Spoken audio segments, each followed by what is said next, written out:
Hello everyone, it's great to walk with you again. Today, while we are walking, I will summarize a book called A Christmas Carol, written by Charles Dickens in 1843.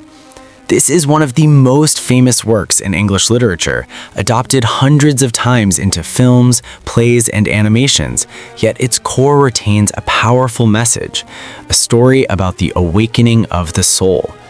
The protagonist is Ebenezer Scrooge, a stingy, cold, and lonely old man who has locked his heart away from the world. And in just one single night, everything changed. Synopsis. Ebenezer Scrooge is a wealthy man, but no one could call him happy. He lives in a cold room, works in a dark office, and spends his entire life hoarding money. To Scrooge, money is safety, it is control, it is the only thing that doesn't betray you. He hates Christmas. He hates the noise, the joy, and the well wishes. When his nephew invites him to dinner, Scrooge rejects him bitterly. When his employee, Bob Cratchit, asks for a day off to celebrate Christmas, Scrooge reluctantly agrees, viewing it as a complete waste. On Christmas Eve, Scrooge returns home. In his old, silent room, he begins to hear strange sounds, and then the ghost of Jacob Marley appears. Marley was once Scrooge's business partner, equally stingy, cold, and living only for money.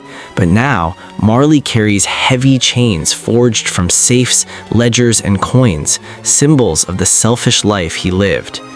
Marley tells Scrooge, "I wear the chain I forged in life." He warns Scrooge that if he doesn't change, his fate will be even more tragic.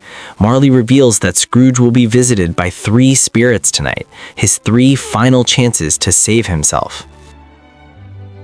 The first spirit, the ghost of Christmas past.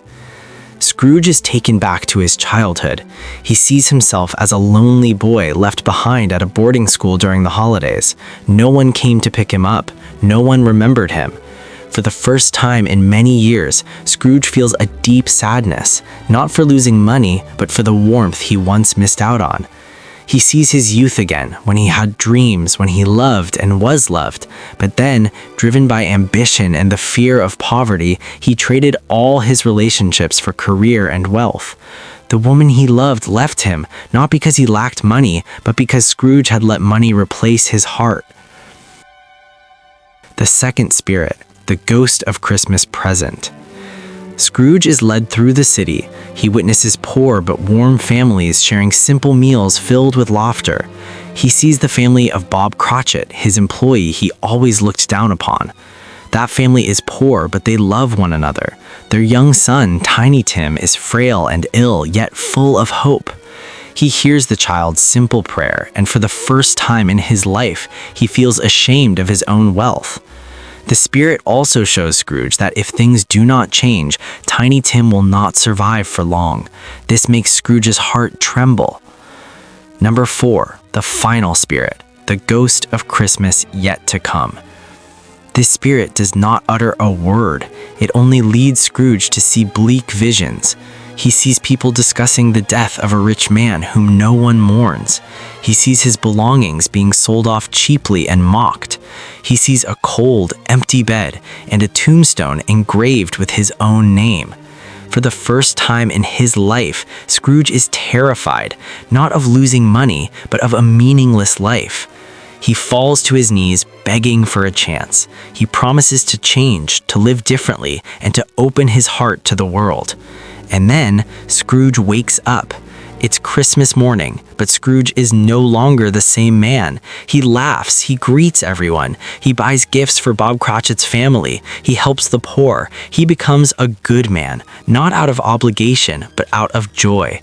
From then on, Scrooge lives as if every day were Christmas. The message of the story. A Christmas Carol is not just a story about Christmas, it's a story about awakening.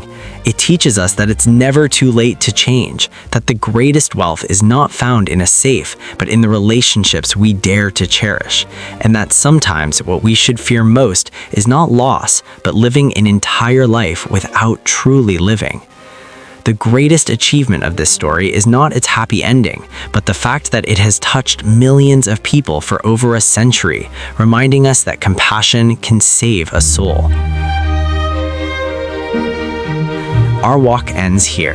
Thank you for walking with me to the end of this journey, and I'll see you again soon in our next adventures with many more interesting stories. Goodbye for now.